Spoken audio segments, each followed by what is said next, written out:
지금까지 헌법 질서, 경제, 안보 이런 모든 분야에서 대한민국이 심각한 위기에 처했다는 말씀을 들었습니다. 우리 외교도 예외가 아닙니다. 애국 시민 여러분들, 지금 우한 폐렴 바이러스 때문에 너무 고생이 많으시죠? 이거 자체도 우리 외교의 위기에서 나온 겁니다. 전문가들이 초기에 방역을 철저하게 하라는 그런 건의를 했음에도 불구하고 정치적 판단으로, 정권적인 판단에서 시진핑을 빨리 한국에 초청해서 깜짝 쇼를 하면은 선거에 큰 도움이 되겠다, 이런 판단으로 그러한 전문가 의견을 무시했던 거죠. 그게 바로 우리가 지금 겪고 있는 위기의 실상입니다. 이 호미로 막을 수 있는 거를 외교를 잘못해가지고 가래로도 막지 못할 피해를 우리 국민들이 받고 있습니다. 외교는 우리나라에는 정말 중요합니다. 지금 시대적으로 교통통신, 과학기술이 발전하니까 옛날엔 전혀 상관없던 나라들까지도 교류가 심해져가지고 이 대외관계, 외교가 중요해졌고, 또 잘 아시다시피 한국은 4대 강국에 같이 둘러싸여 있기 때문에 외교를 잘해야 됩니다. 그런데 우리나라가 그동안 대한민국 1948년 건국한 이후에 70여 년 동안을 외교를 꽤 잘했다고 저는 보고 있습니다. 우리가 지금의 경제 발전 그리고 민주주의를 성취한 것은 자유민주주의 그리고 시장경제라는 기본 이념을 우리가 따랐기 때문입니다. 그걸 주도하는 미국이라는 세계질서 주도국하고의 동맹관계를 우리가 맺었고, 또 경제적으로 발전하는 일본과 경제협력을 통해서 이루어낸 성과입니다.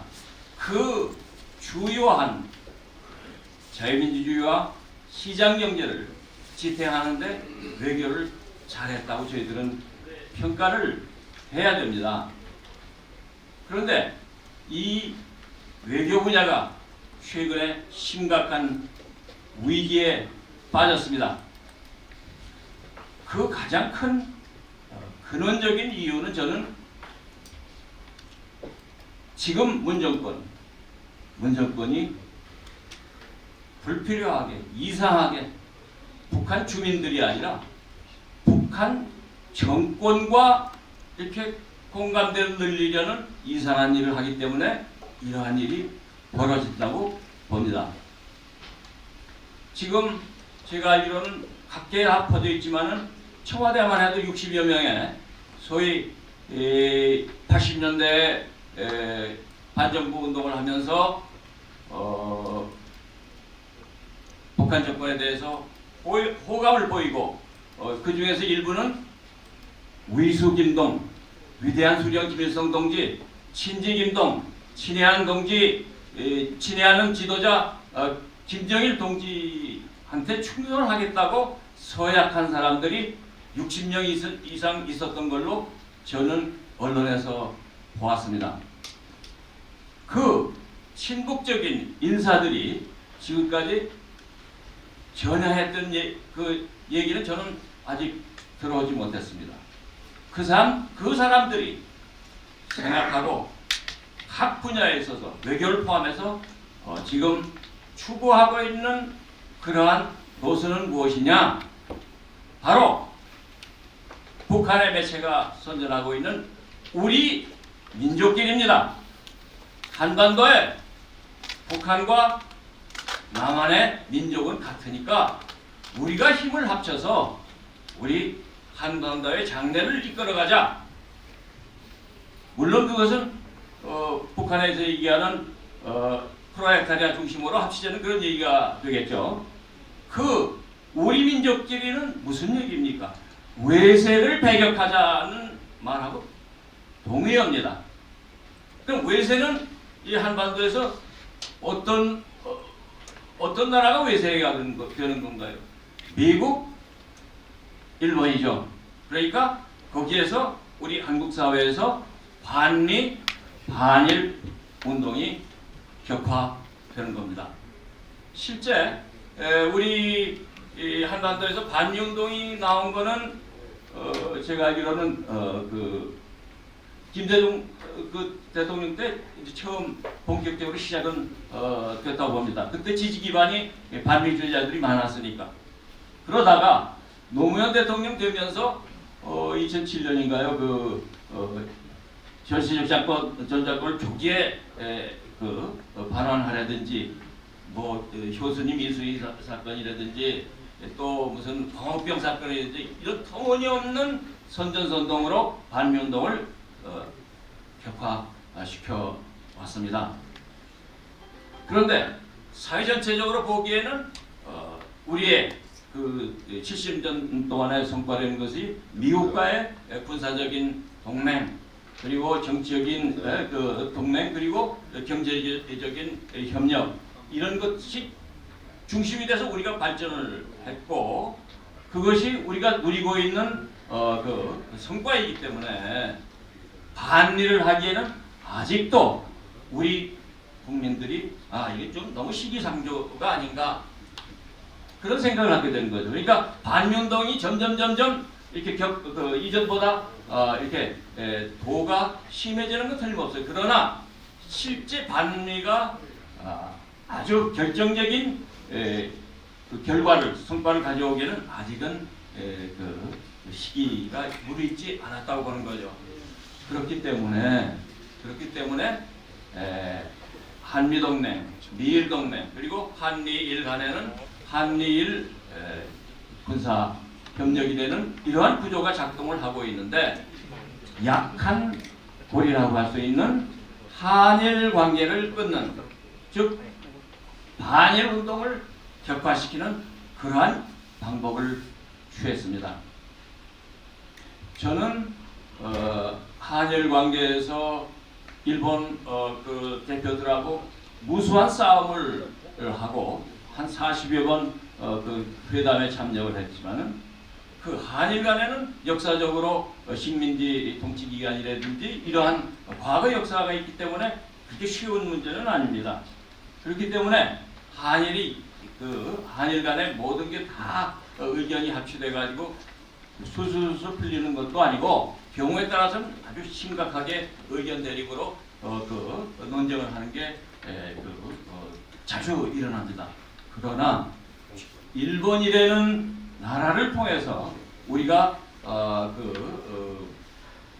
65년 국회정상을 하면서 경제협력 자금을 가지고 우리 국민들이 피땀 흘려서 우리 경제를 이루었기 때문에 일본의 가치를 우리들이 인정을 하고 있습니다. 그래서 일본이 잘못하는 건 우리가 비판을 하지만은 이 문제를 해결하는 방법은 이 실무전선에서 결심대로 하는 겁니다. 그러니까 가장 국장선에서. 그런데 지금 문재인 정권이라든지 이 앞에 노무현 정권은 이것을 국내 정치에 이용하려고 하는 겁니다. 반일 하면 이거는 우리가 독립운동을 하던 반일 하던 세력이고 저쪽 기득권층은 이거는 친일하던 사람들의 자손이다. 이런 식으로 해서 국민들의 감정을 호소해서 선거에서 지지 기반을 확산시키고 국내 정치에 이용하는 이거 여기에 재미를 붙였단 말이에요. 그러니까 일본을 약한 고리를 보고 일본과의 반일 감정을 부추기는 이런 얘기들을 많이 합니다. 언젠가 기억을 하는데 양정철인가 하는 사람들이 그 민주당 국회의원들한테 반일 열심히 하라고 그렇게 얘기하는 이런 것도 그것이 선거에 도움이 된다고 하는 겁니다. 그것은 정권적인 이익을 국가적인 이익보다 앞세워서 우리의 외교를 파탄시키는 가장 좋은 예입니다. 그래서 그것이 바로 지난번 지소미아 한일 정보 보호 협력 협정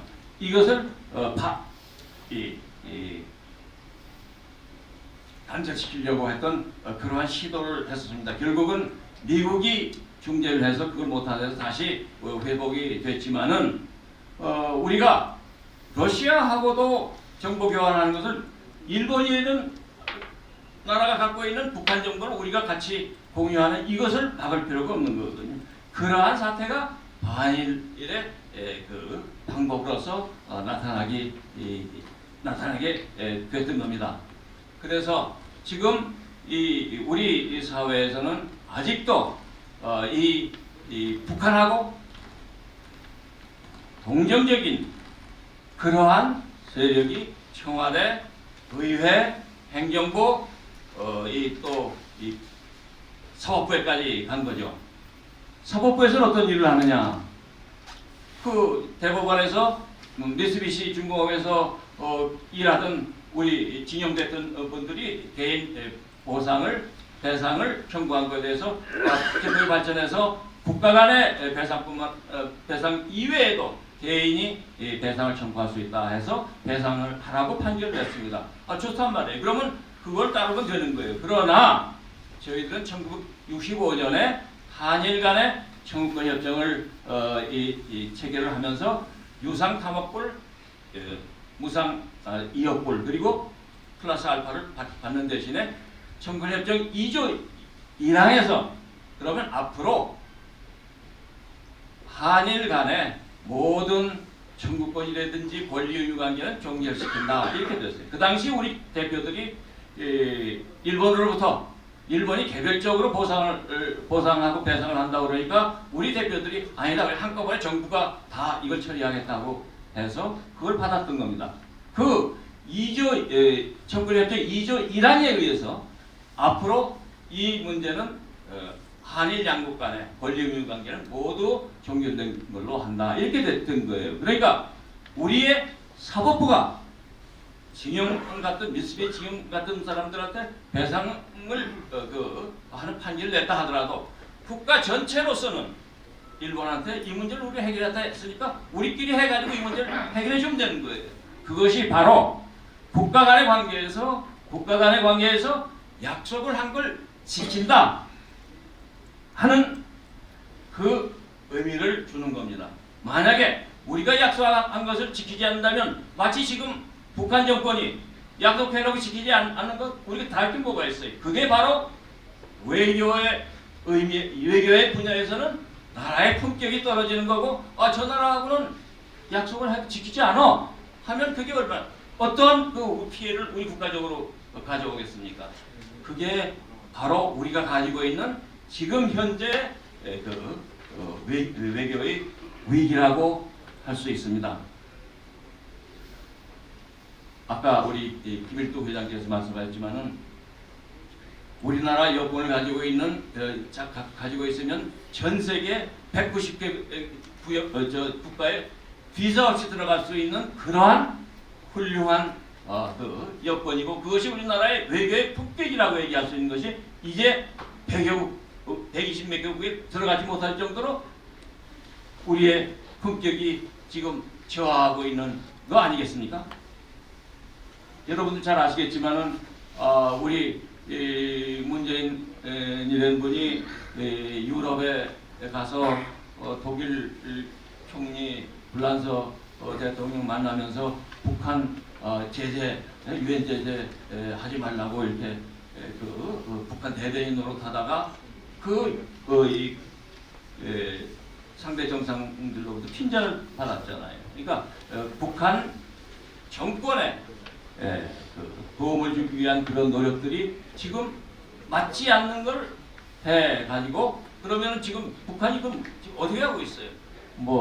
삶은 소대가라든지 말도 안 되는 모욕적인 언사를 지금 우리 정권한테 하고 있습니다. 그 근원 자체가 한국에 있는 남한에 있는 소위 북한을